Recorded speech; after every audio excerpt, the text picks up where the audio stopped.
أعوذ بالله من الشيطان الرجيم.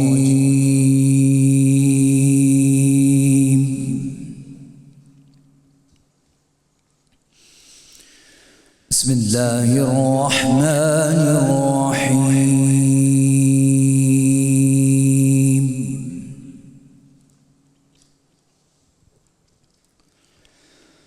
إنا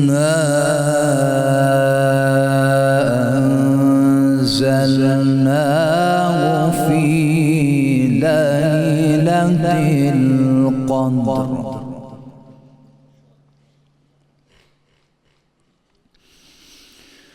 وما أدراك ما ليلة القدر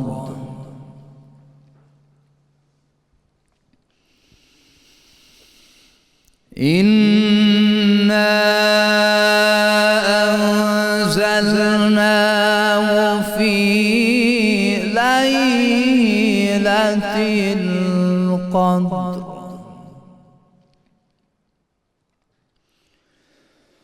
وما أدراك ما ليلة القدر ليلة القدر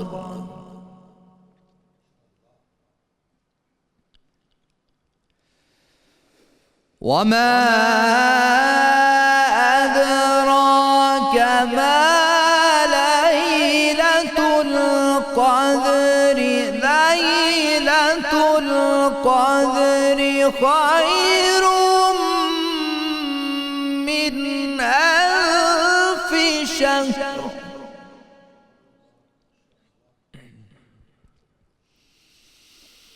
تنزل الملائكة والروح فيها بإذن ربهم من كل أمر سلام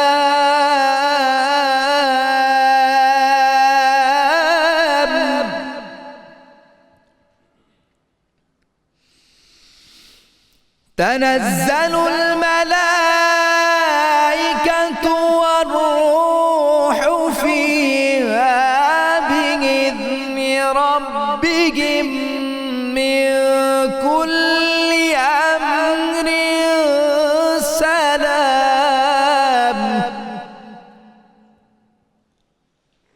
سلام هي حتى مطلع الفجر آمنت بالله صدق الله العظيم.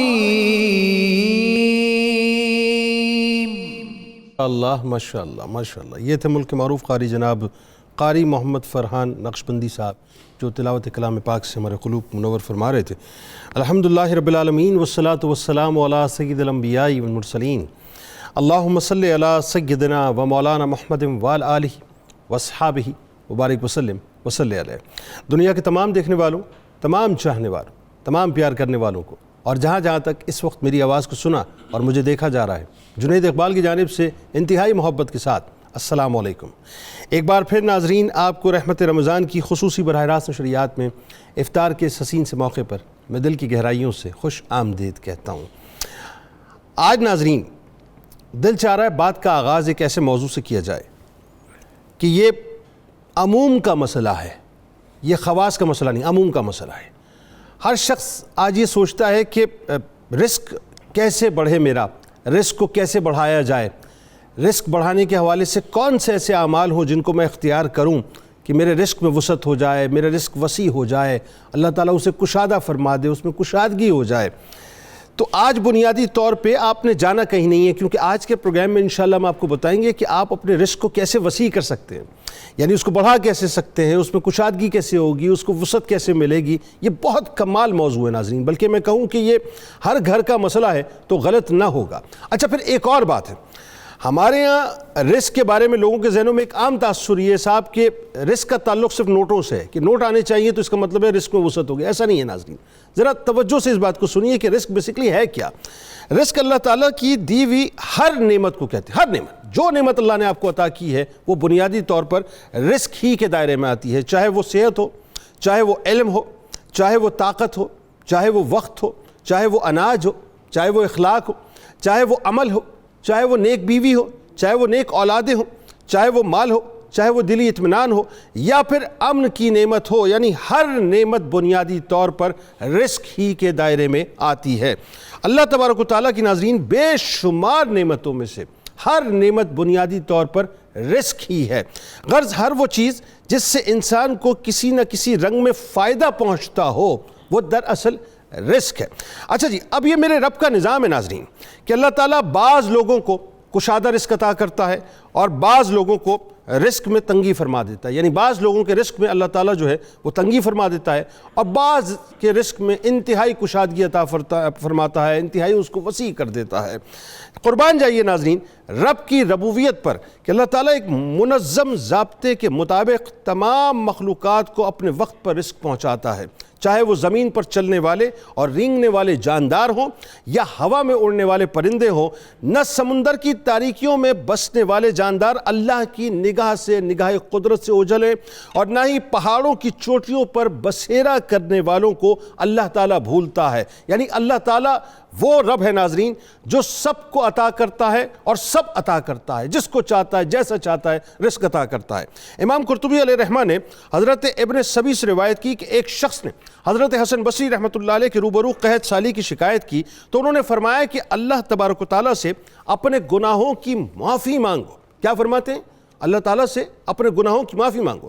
دوسرے شخص نے, ایک اور شخص آیا, اس نے غربت و افلاس کی شکایت کی تو اس سے فرمایا کہ اللہ تعالیٰ سے اپنے گناہوں کی معافی طلب کرو. تیسرے شخص نے حاضر ہو کر عرض کی کہ اللہ تعالیٰ سے دعا کیجئے کہ مجھے بیٹا عطا فرما دے, تو آپ نے اسے بھی جواب میں یہی تلقین فرمائی کہ اللہ تعالیٰ سے اپنے گناہوں کی معافی کی درخواست کرو. چوتھے شخص نے آ کر ناظرین آپ سے اپنے باغ کے خشک ہو جانے کی یعنی خشک سالی کا شکوہ کیا تو آپ نے اس سے بھی یہی فرمایا کہ اللہ تعالیٰ سے اپنے گناہوں کی معافی مانگو. ربیع بن سبی نے ان سے کہا کہ آپ کے پاس 4 الگ الگ لوگ آئے, 4 الگ الگ شکایات آئیں نا, 4 الگ الگ باتیں آئیں, 4 الگ الگ مسائل آئے, لیکن آپ نے ان سب کو ایک ہی بات کا حکم دیا کہ اللہ تعالیٰ سے اپنے گناہوں کی معافی مانگو. امام بصری علیہ رحمہ نے ناظرین جو جواب دیا وہ جواب بڑا کمال ہے. آپ فرماتے ہیں کہ میں نے انہیں اپنی طرف سے کوئی بات نہیں کی, کوئی بات اپنی طرف سے نہیں کی, میں نے تو انہیں اس بات کا حکم دیا ہے جو بات رب رحیم و کریم نے سورہ نوح میں بیان کی ہے کہ سورہ نوح میں اللہ تعالیٰ فرماتا ہے کہ اپنے رب سے گناہوں کی معافی طلب کرو, بے شک وہ بڑا بخشنے والا ہے. آسمان سے تم پر موسلادھار می برسائے گا اور تمہارے مالوں اور اولادوں میں اضافہ کرے گا اور تمہارے لیے باغ اور نہریں بنائے گا. یہ استغفار و توبہ کا ثمرہ ہے کہ اللہ تعالیٰ تمہیں وسعت رزق اور خوشحالی سے نوازے گا اور تمہیں اس طرح عذاب سے نیست و نابود نہ کرے گا جیسا کہ تم سے پہلے لوگوں کو کیا.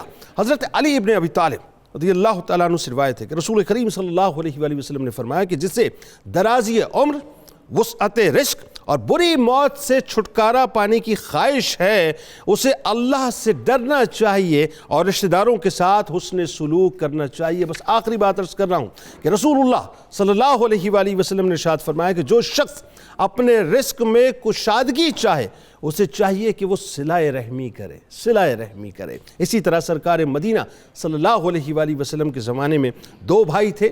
ایک بھائی سرکار مدینہ صلی اللہ علیہ وآلہ وسلم کی خدمت میں علم و معرفت حاصل کرنے آیا کرتے تھے, دوسرے بھائی کسب معاش میں لگے ہوئے تھے. بڑے بھائی نے نبی کریم صلی اللہ علیہ وآلہ وسلم سے اپنے بھائی کی شکایت کی کہ میرا بھائی کسب معاش میں میرے تعاون نہیں کرتا. تو آپ صلی اللہ علیہ وآلہ وسلم نے ناظرین پتہ ہے کیا فرمایا؟ آپ نے فرمایا ہو سکتا ہے تمہیں اسی کی برکت سے رزق دیا جاتا ہو.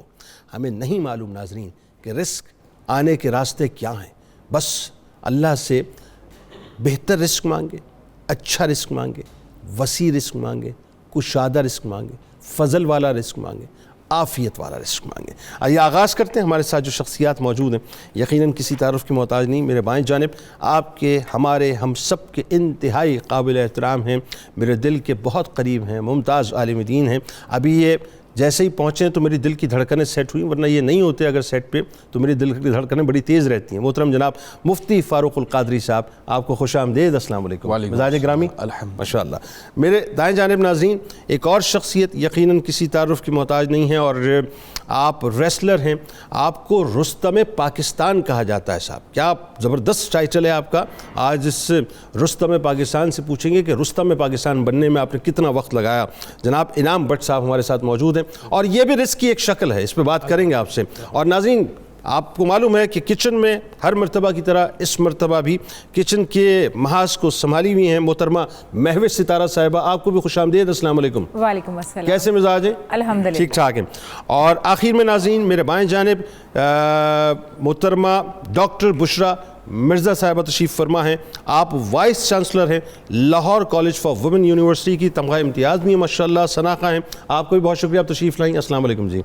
تو جناب آغاز کرتے ہیں کچن سے، کیونکہ آپ تو ایسا تجسس پیدا کر دیتی ہیں کہ بس آپ کو میں کیا بتاؤں کہ لوگ فون کر کے پوچھ رہے ہوتے ہیں بھئی آج کیا بنانے والی ہیں، بتائیے بھئی کیا بنانے والی ہیں۔ بالکل، آج میں افطاری میں بنانے لگی ہوں پیری پیری چکن ساتے، اور اس کو سرو کروں گی میں مسالہ رائس کے ساتھ، اور اسی کے ساتھ میں بنا رہی ہوں میٹھے میں ڈیٹ پڈنگ، اور جو ڈرنک ہے وہ ہے آلمنڈ آئس کریم شیک۔ واہ واہ واہ، اب ذرا انگریڈینٹس تو بتائیں اس میں کیا کیا۔ جی بالکل، آلمنڈ آخر میں کیا بتایا آپ نے؟ Ice cream shake. میں اس کے سنے بغیر کہ اس میں آپ کیا انگریڈینٹس ڈالیں گی، یہ مفتی صاحب لکھوا دیا جائے ان کو ہماری طرف سے نا، جی بالکل، ہے نا، یہ لکھوا دیا جائے، الگ کر دیا جائے اس کو۔ جی پیری پیری چکن ساتے میں لے رہی ہوں چکن سٹرپس ہیں 700 گرام، سکیورز لے رہی ہوں 10 سے 12 عدد، ٹماٹر لے رہی ہوں تقریباً 2 سے 4 عدد، ہرا دھنیا ہے 1 کپ، چکن پاؤڈر ہے 1 کھانے کا چمچ، کالی مرچ ہے 1 کھانے کا چمچ، لہسن پاؤڈر ہے 1 کھانے کا چمچ، مکھن ہے 2 سے 3 کھانے کے چمچ، اوریگینو ہے 1 کھانے کا چمچ، چلی گارلک سوس ہے 1 کپ، سلاد کے پتے ہیں گارنش کے لیے، کھیرا بھی گارنش کے لیے، اور ابلے ہوئے چاول جس کو میں مسالہ رائس بناؤں گی وہ اس کے ساتھ سرو کروں گی۔ سارے جو چکن کو یہ سارے مسالے لگا کر میں نے جو سکیورز ہیں اس کے اوپر فکس کرنا ہے، اور اسی کے ساتھ میں نے کیپسیکم، انین، آپ کوئی سی بھی ویجیٹیبل لے سکتے ہیں، اور لائک ایسے ہے جیسے شاشلک ہم بنائیں گے اور اس کو سرو کریں گے مسالہ رائس کے ساتھ۔ اور جو ہماری سیکنڈ ریسیپی ہے وہ ہے ڈیٹ پڈنگ، اس میں لے رہی ہوں کھجوریں 15 سے 20 عدد، اس کی میں نے گٹلی نکال دی ہے، دودھ 1 لیٹر، کیلے 2 سے 3 عدد، بادام ہے آدھا کپ، پستہ ہے آدھا کپ، پڈنگ مکس ہے 1 پیکٹ، ناریل کرش ہے 2 کھانے کے چمچ، چینی ہے اس میں 2 کھانے کے چمچ، دودھ کے اندر پڈنگ مکس ڈال کر میں نے جو کھجوریں ہیں ان کو سیڈ لیس کر کے اس میں پکا لینا ہے۔ پکانے کے بعد میں نے اس کی بنانا کے ساتھ اور جتنے بھی بادام اور پستہ ہے ان کے ساتھ میں نے اس کی گارنش کرنی ہے۔ اور جو ہماری ایک آئٹم میں سن کے ہارٹ بیٹ کبھی اوپر جاتی ہے کبھی نیچے جاتی ہے، اتنی ساری چیزیں آپ نے۔ اور اس کے بعد ہے ڈرنک، اس میں لے رہی ہوں جو آئس کریم ہے ونیلا وہ ہے 4 سکوپ، دودھ ہے 1 گلاس، برف ہے 1 کپ، بادام ہے 12 سے 15 عدد، چینی ہے 2 کھانے کے چمچ، اور چاکلیٹ سیرپ لوں گی as a garnish 4 table spoon. میرا خیال ہے ساری آئٹم جو ہے نا رستم پاکستان کے لیے ہیں، یہ جتنی آئٹم، میرا خیال آپ کھانے پینے کے شوقین ہیں اس والے؟ جی بالکل، بہت کھانا پینا بڑھتا ہے جب سارے آئٹم انہی کا مطلب کیا آج کسی افطاری میں تو سارے کھانے چلتے ہیں۔ اچھا جی ناظرین، ہمارے ساتھ یقیناً کسی تعارف کی محتاج نہیں، بہت ہی کمال ماشاءاللہ سناخہ ہیں، اور یہ سارے برادر مل کر دف کے ساتھ سرکار مدینہ صلی اللہ علیہ وآلہ وسلم کی بارگاہ میں نعت کا ہدیہ پیش کرتے ہیں۔ جناب شہزاد برادران ہمارے ساتھ موجود ہیں، اور خرم شہزاد اور ہم نوا ماشاءاللہ، آپ کو بھی خوش آمدید، السلام علیکم جی، بہت شکریہ آپ لوگ تشریف لائے۔ تو مزید کوئی ڈیٹیلز تو آپ کی طرف سے موجود نہیں؟ جی نہیں، بس ٹھیک ہے، ہماری یہ ریسیپی ناظرین ہمارے ساتھ رہے، ایک مختصر سا وقفہ ہے، تو انشاءاللہ لوٹس کے واپس آتے ہیں اور پھر گفتگو کا آغاز کرتے ہیں۔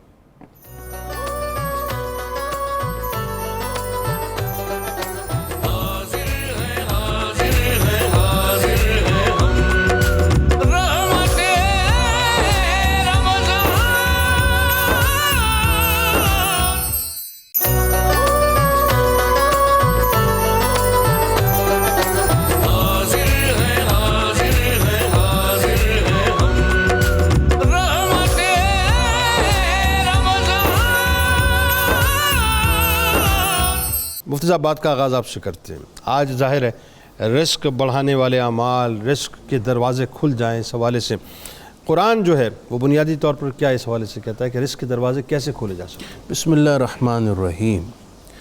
جنید بھائی، اللہ تعالیٰ نے بندے کو پیدا کرتے ہی اس کے لیے جو رزق مقرر کیا تھا اس کے دروازے کھول دیے۔ واہ۔ حدیث شریف میں ہے ہمیں کمزور ایمان والا ہونا نہیں چاہیے، اللہ تعالیٰ پر بھروسہ اور یقین مکمل رکھنا چاہیے۔ واہ۔ ہمیں اپنی محنت اور اپنی صلاحیتوں کو بروئے کار لانا چاہیے۔ رزق کا جو وعدہ ہے اللہ تعالیٰ کا وہ پورا کرے گا۔ واہ۔ جو حدیث میں سنانے لگا ہوں وہ یہ ہے کہ نبی کریم علیہ السلام نے فرمایا اللہ تعالیٰ نے مخلوق کو پیدا کرنے سے 50,000 سال پہلے ان کا رزق متعین کر دیا تھا۔ سبحان اللہ، ماشاء کسی شخص کو اس وقت تک موت نہیں آنی جب تک وہ اپنے حصے کا مقررہ رزق حاصل نہیں کر لیتا، اور جب رزق مقرر ہو جاتا ہے یہ اس بات کی علامت ہوتی ہے کہ اب اس نے رخت سفر باندھنا ہے۔ البتہ رزق تو طے ہو گیا، لیکن کچھ اسباب ایسے ہوتے ہیں جن کی وجہ سے رزق بڑھتا بھی ہے اور رزق گھٹتا بھی ہے۔ اچھا، اللہ تعالیٰ نے طے کر دیا اس کا رزق کتنا ہے، لیکن اگر یہ کام کرے گا اس کا ہم رزق اور بڑھا دیں گے، اور یہ کام کرے گا اس کے رزق ہم گھٹا دیں گے۔ یہی وجہ ہے کہ کبھی کبھی تنگی آتی ہے اور کبھی کبھی کشادگی آتی ہے۔ رزق کا دروازہ تو کھلا ہوا ہے، البتہ کچھ کام ہم کر کے رزق کے دروازے کو خود بند کرتے ہیں۔ آئے ہائے ہائے۔ ان میں سب سے پہلا کام کیا ہے؟ نماز نہیں پڑھتے، اور پھر جب رزق تنگ ہوتا ہے تو کہتے ہیں ہم سے پتہ نہیں کون سی غلطی ہو گئی، ہمیں رزق نہیں مل رہا۔ بندہ خدا اپنے آپ سے سوال نہیں کرتا کہ تجھے رب تعالیٰ نے دنیا کی ہر آسائش نعمت بخشی، تو نماز کیوں نہیں پڑھتا؟ نماز نہ پڑھنے سے رزق کا دروازہ بند ہوتا ہے، ماں باپ کی نافرمانی سے بند ہوتا ہے، رشتہ داروں سے قطع تعلق سے بند ہوتا ہے، اور ہر طرح کا گناہ کسی نہ کسی نعمت کی بندش کا باعث ہوتا ہے۔ ایسا ہی۔ اب یہ جو دروازے بند ہو گئے ہیں اس کو کھولنے کا اللہ تعالیٰ نے خود ہی راستہ دکھایا ہے سورہ طلاق کی آیت نمبر 2 اور 3 میں۔ وہ کیا؟ اس کے بارے میں نبی کریم علیہ السلام کی پہلے حدیث سنیے، اور بڑی غور سے سننے والی بات ہے۔ حضور علیہ السلام نے ارشاد فرمایا لو ان الناس کلہم اخذوا بها لکفتہم، میری ساری امت اگر اس ایک آیت پر عمل کر لے تو ان کی دین، دنیا اور آخرت کے لیے یہی ایک آیت کافی ہے۔ سبحان اللہ۔ اس کے سارے معاملات سدھر جائیں گے، سارے دروازے کھل جائیں گے۔ وَمَن يَتَّقِ اللَّهَ يَجْعَلْ لَهُ مَخْرَجًا، اللہ تعالیٰ نے فرمایا جو اللہ سے ڈرے اللہ اس کی ساری تنگی کو ختم کر کے دروازے کھول دے گا۔ واہ، سبحان اللہ۔ وَيَرْزُقْهُ مِنْ حَيْثُ لَا يَحْتَسِبُ، اور اس کو رزق وہاں سے دے گا جہاں سے اس کا گمان بھی نہیں ہوگا۔ واہ واہ، سبحان اللہ، سبحان اللہ۔ اچانک اسباب بنیں گے اور رزق آ جائے گا۔ واہ۔ وَمَن يَتَوَكَّلْ عَلَى اللَّهِ فَهُوَ حَسْبُهُ، اور جس نے اللہ پر بھروسہ کیا اللہ اس کے لیے کافی ہے، اس کی بڑی طاقت ہے، کیا بات، وہ اس کو ہر طرح کی نعمت پہنچائے گا۔ ان اللہ بالغ امرہ قد جعل اللہ لکل شیء قدرا، اللہ اپنے حکم کو پہنچنے والا ہے، اپنا حکم نافذ کرنے والا ہے، اس نے ہر شے کو تقدیر میں لکھا ہوا ہے، ہر شے کا اندازہ مقرر کیا ہوا ہے۔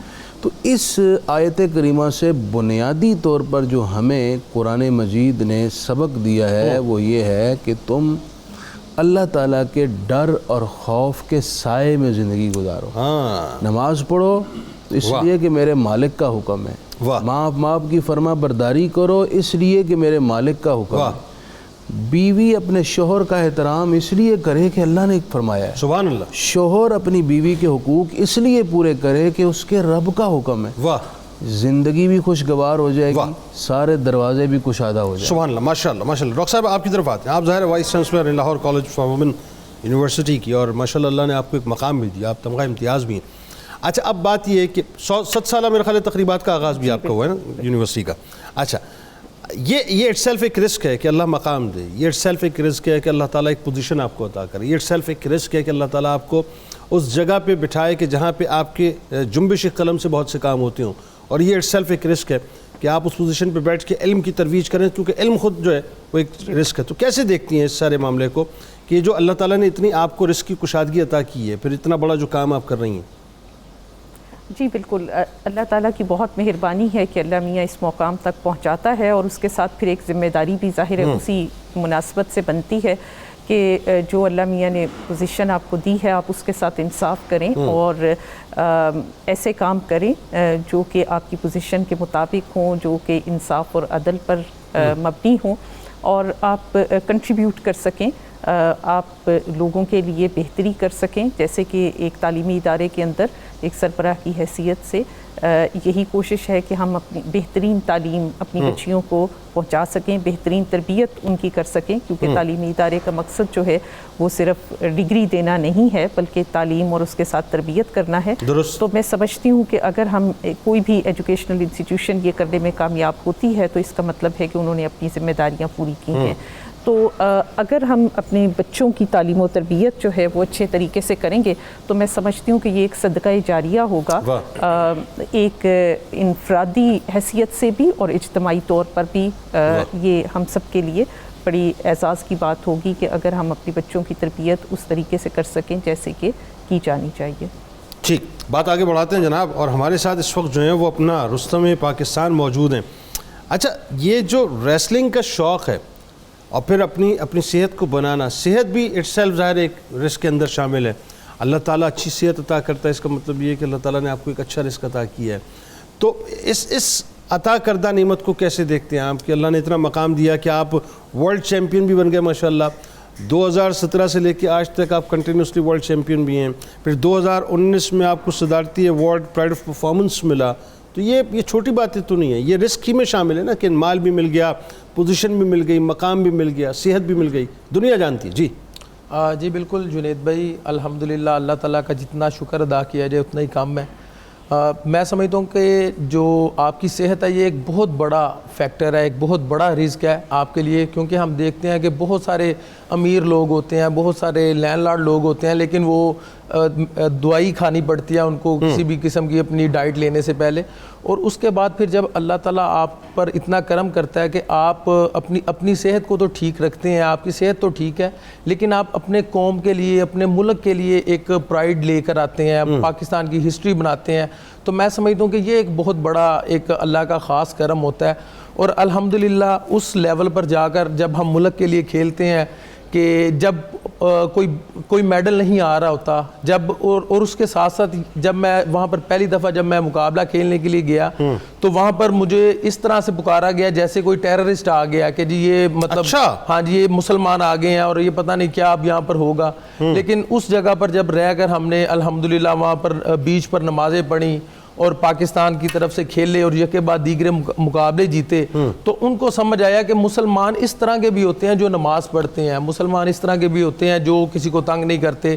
اور پھر وہی لوگ جب میرے جیتنے پر پاکستان کا پرچم پکڑتے ہیں اور سیلفیز بناتے ہیں، تو میں سمجھتا ہوں کہ یہ اللہ تعالیٰ کا بہت بڑا کرم ہے کہ جب آپ کو صحت ملے اور آپ پھر اس کو اس طرح یوٹیلائز کریں، تو یہ سب سے زیادہ ضروری چیز ہے کہ آپ اپنے ملک کا بھی نام روشن کریں. اچھا، یہ جو ریسلنگ ہم دیکھتے ہیں عموماً ٹی وی پہ، وہ یہ جو اس جگہ کہیں جا کے کھیلنے کا موقع ملا آپ کو؟ نہیں، وہ جو ہم WWE دیکھتے ہیں وہ تو بس ایک آرٹیفیشل ایک فلم ٹائپ ہوتی ہے، وہ پہلے سے بنائی گئی ہوتی ہے. اچھا، یہ وہ ریسلنگ ہے جو ہم نے شاید دنگل مووی میں دیکھی ہو، جو پرانے پہلوان کھیلتے تھے ایک دوسرے کی کمر لگانا، اور اب تو بہت ایڈوانس. اچھا، یہ اس طرح کی ریسلنگ ہے؟ جی جی، اس میں کیا ہوتا ہے بتائیے ذرا. کھیلی جاتی ہے. ہاں، اس میں بتائیے کیا ہوتا ہے. دیکھیں اس میں یہ ہوتا ہے کہ دو پہلوانوں نے مقابلہ کرنا ہوتا ہے آپس میں، ایک دوسرے کی کمر لگانی ہوتی ہے، پھر مختلف طرح سے پوائنٹس ہوتے ہیں. اگر آپ کمر نہیں لگا پاتے تو پھر آپ کو 3 منٹ کا یا 6 منٹ کا جو ٹائم ڈیوریشن ہوتا ہے اس میں جو زیادہ پوائنٹ لیتا ہے وہ ونر ہوتا ہے. اور جو ورلڈ کا میں نے مقابلہ کھیلا تھا اس میں پوری دنیا سے لوگ آئے ہوئے تھے، اور انفارچونیٹلی پاکستان کا کوئی بندہ پاکستان بننے کے بعد سے ورلڈ چیمپئن کا ٹائٹل نہیں جیت سکا. 1910 میں گاما پہلوان جی ہمارے ورلڈ چیمپئن تھے جب برِ صغیر تھا جی، اور اس کے بعد 2017 میں 107 سال بعد میں نے پاکستان کے لیے تاریخ رقم کی اور پاکستان کے لیے گولڈ میڈل جیتا، اور 5 مقابلے یہ کے بعد دیگر جیتے. یعنی گاما کے بعد پاکستان نے رستم دیا ہے. جی الحمدللہ. ماشاءاللہ، کیا بات ہے. تو یہ جو انعام اور اکرام ہے اللہ کا، یہ ظاہر ہے یہ پوزیشن بھی ایک رزق ہے نا. تو یہ انعام اور اکرام جب برستا ہے انسان کے اوپر تو اس وقت پھر وہ رستم میں پاکستان کی کیفیت کیا ہوتی ہے؟ جی میں سمجھتا ہوں کہ آپ جس بھی حال میں ہوں آپ کو اللہ کا شکر ادا کرنا چاہیے، اور جب اللہ تعالیٰ اتنی زیادہ آپ پر رحمتیں برسا رہا ہو تو میں سمجھتا ہوں کہ یہ اللہ کا ہی کرم ہے. پھر میں یہ سمجھتا ہوں کہ آپ کے اوپر ایک ذمہ داری آ جاتی ہے کہ آپ اس فن کو، ان چیزوں کو آپ آگے پہنچائیں اور صدقہ جاریہ کی طرح کا ایک کام کریں. اور الحمدللہ اس پر بھی ہم کام کر رہے ہیں. اپنی ایک ریسلنگ اکیڈمی بنائی ہے جہاں پر 100 کے قریب بچے ہیں جنہیں بالکل فری آف کاسٹ ٹریننگ کروائی جا رہی ہے، اور پاکستان کے لیے مزید تیار کیا جا رہا ہے. اور صرف ریسلنگ کی تیاری نہیں کروائی جا رہی، وہاں پر ان کی تربیت کی جا رہی ہے کہ آپ نے نماز بھی پڑھنی ہے، آپ نے ایجوکیشن پر بھی فوکس کرنا ہے.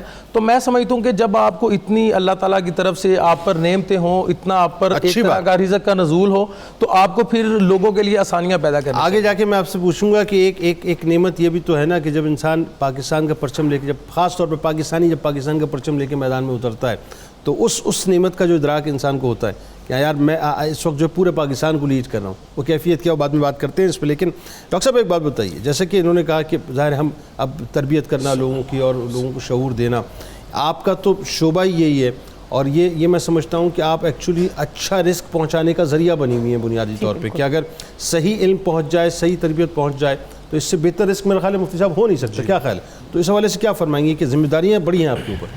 جی بالکل، میرا خیال یہ ہے کہ بہت بڑی ذمہ داری ہے تعلیمی اداروں کے اوپر کہ وہ بچوں کی تربیت صحیح طریقے سے کریں. اس میں اساتذہ کا رول بہت اہم ہے، کیونکہ ان کو ایک رول ماڈل کی طرح دیکھیں، بات کہنے سے سمجھ نہیں آتی، کر کے دکھانے سے سمجھ آتی ہے. تو اگر اساتذہ کا کردار ایسا ہوگا کہ وہ ان کو کہے بغیر اسٹوڈنٹس کو وہ کنوے کر سکیں کہ کیریکٹر بلڈنگ کے لیے وہ کام کر سکیں، تو یہ بہت ضروری ہے. اور ویسے تو تربیت گھر سے شروع ہوتی ہے، یقیناً ماں باپ کا اور گھر سے اس کا رول کی ابتدا ہوتی ہے، لیکن اس کے بعد یقیناً تعلیمی اداروں. اچھا، آپ کے خیال میں جو تربیت کا پہلو اس اعتبار سے والدین کا ہے، کیا وہ اپنا حق صحیح طور سے ادا کر رہے ہیں؟ کیونکہ آپ ظاہر ہے پرنسپل ہیں، آپ وائس چانسلر ہیں، آپ کی ایک پوزیشن ہے، آپ کا ایک مقام ہے، اور آپ نے تبدیل ہوتا ہوا سارا ماحول دیکھا ہے، بہت تیزی سے جو تبدیلی آئی ہے. آپ کو لگتا ہے کہ وہ کردار اس طرح سے ادا ہو رہا ہے؟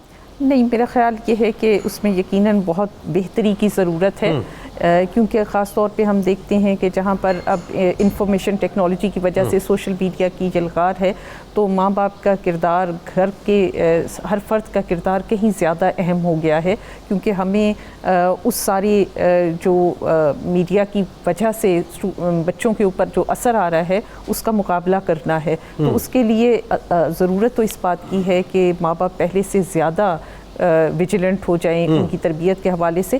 لیکن کچھ ایسا محسوس ہوتا ہے کہ وہ ماں باپ خود بھی کچھ مصروف زیادہ ہو گئے ہیں دوسری چیزوں میں، جس کی وجہ سے وہ آپ بہت سنبھل کے گفتگو کر رہی ہیں. مطلب ماں باپ کی طرف سے عدم توجہی شروع ہو گئی ہے، ظاہر ہے موبائل نے یا ہمیں سوشل میڈیا نے انگیج کر لیا ہے سر. جی بالکل، پریشانیاں تو واقعی بہت بڑھ گئی. مجھے صاحب ایک بات بتائیے، یہ جو تربیت کا پہلو ہے، یہ اٹ سیلف ایک رسک ہے کہ ایک اچھی تربیت اولادوں کو ملے؟ اصل میں جی رزق صرف دولت کی فراوانی، ہاں یہ ذرا وضاحت لوں یا روپے پیسہ یا پراپرٹی، اس طرح کی چیزیں ہی رزق نہیں ہوتی. رزق کو احادیث میں چند اور چیزوں پر بھی اطلاق کیا گیا ہے. جیسے علم ہے، اسے رزق کہا گیا ہے. حکمت اور دانائی کا مل جانا یہ رزق ہے. واہ واہ. فہم اور فراست کا حاصل ہو جانا رزق ہے. واہ. اس آنکھ کے علاوہ ایک دل کی آنکھ ہے، وہ کھل جائے جسے بصیرت کہتے ہیں، وہ بھی رزق ہے. واہ واہ واہ، سبحان اللہ. انسان دور اندیش ہو، معاملہ فہم ہو، یہ بھی رزق ہے. واہ. اسی طرح انسان کسی کو موٹیویٹ کرنا کی صلاحیت رکھ پا لے، یہ بھی رزق ہے، کیونکہ یہ بھی علم کا ایک شعبہ ہے نا. واہ واہ واہ. تو علم اور ان کی جو مختلف برانچز ہیں یہ سب رزق میں شامل ہوتے ہیں. یعنی اگر اس کو مطلقاً ہم یوں کہیں کہ ہر وہ نعمت جو اللہ نے آپ کو عطا کی ہے وہ رزق کے زمرے میں آئے گی؟ آئے گی، ہاں بالکل آئے گی. یہ اچھا، اب یہ رزق جو اللہ تعالیٰ نے عطا کیا ہے، انسان کو اس رزق کے بارے میں کانشیس ہونا چاہیے. واہ. حساس ہونا چاہیے. دولت چھن جائے اتنا بڑا نقصان نہیں ہے. صحیح. انسان سے اگر اس کا علم چھن جائے یہ بڑا نقصان ہے. کیا بات. انسان سے اگر اس کی باطنی روشنی چھن جائے یہ اس سے بڑا نقصان ہے جو محض دولت کے چھننے سے ہوتا ہے. اچھا میں اس بارے میں ایک اور بات اس طرح کرنا چاہتا ہوں، یہ سارا رزق ہم بڑھا سکتے ہیں، چاہے علم کی صورت میں ہے، چاہے دولت کی صورت میں ہے، چاہے کسی بھی سکل کی صورت میں ہے، یہ سارا رزق ہم بڑھا سکتے ہیں، ٹھیک ہے۔ ایک تو بڑھانے کا ظاہری سبب ہے کہ ہم محنت اور کریں، ایک ہے روحانی طریقہ۔ اچھا وہ کیا ہے؟ قرآن نے بتایا ہے، بڑا آسان سا طریقہ ہے، بتائیے۔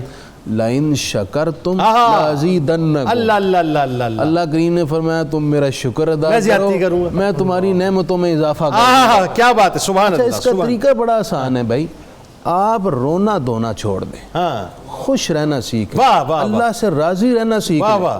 یہ جن لوگوں کی عادت ہوتی ہے نا بار بات پہ روتے ہی رہتے، جناب کیا حال ہے، یہ کہنے کے بجائے کہ اللہ کا شکر کہتا ہے بس یار گزر ہی رہے، یہ بھی ایک طرح کی ناشکری ہے۔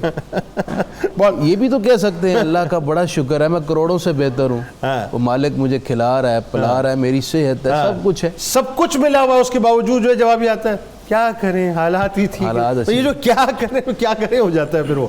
جی محمد صاحبہ بتائیے کیا پوزیشن ہے آپ کے محاذ کی اس وقت؟ جی ہمارا جو چکن ساتے ہے، نہیں آپ یہ کہیں میں اپنے محاذ پہ آپ کو یہ بتاتی ہوں، اس طرح سے آپ بتائیں ذرا۔ میں اپنے محاذ پہ بھی ڈٹی ہوئی ہوں، پورا مقابلہ کر رہی ہوں، اور جو چکن ساتے ہے اس کو میں نے اسٹرپس میں لگا کر سکیورز میں لگایا ہے، اور اس کے بعد میں نے اس کو فرائی کر رہی ہوں، اسی کے ساتھ ساتھ مسالہ رائس بھی بنا رہی ہوں۔ جو ہماری ڈیٹ پٹنگ ہے وہ میں نے فریج میں رکھی ہے ٹھنڈے ہونے کے لیے۔ ماشاءاللہ۔ تو ابھی اس کے بعد بنے گا date shake, almond ice cream shake بنے گا، اور اس کے بعد میں اس کو سرو کر دوں گی۔ واہ جی واہ، زبردست زبردست، آپ اپنے محاذ پہ ڈٹی رہیں اور ہم اپنے محاذ پہ ڈٹے ہوئے ناظرین، بس ہمارے ساتھ رہیں، اور کچھ لمحوں کے لیے آپ سے جدا ہوتے ہیں اور پھر اس کے بعد لوٹ کے آتے ہیں، لیکن یاد رکھیے گا صاحب کہ آج 23ویں شب ہو جائے گی، دوسری تاکرات ہوگی انشاءاللہ، ممکنہ شب قدر ہوگی، اور میں سچی بات یہ ہے کہ مبارکباد پیش کرنا چاہتا ہوں ان تمام لوگوں کو کہ جنہوں نے اپنی نمازوں کا اہتمام کیا ابھی تک، جنہوں نے قرآن پاک کی تلاوت کا اہتمام کیا، جنہوں نے تراویح کا اہتمام کیا، جنہوں نے روز صلاۃ التسبیح کا اہتمام کیا، صدقات و خیرات کا اہتمام کیا، درود کا، استغفار کا اہتمام کیا، لیکن ساتھ ساتھ میں دعا گو ہوں ان تمام لوگوں کے لیے جو ابھی تک نہیں کر سکے، لیکن اب ان کو سمجھ لینا چاہیے کہ موقع باقی ہے، دوسرا اٹیمپٹ آج ملنے والا ہے، بڑی رات ہے، ممکنہ شب قدر ہے، اس اٹیمپٹ کو مس مت کیجیے گا، بس لوٹ کے واپس آتے ہیں۔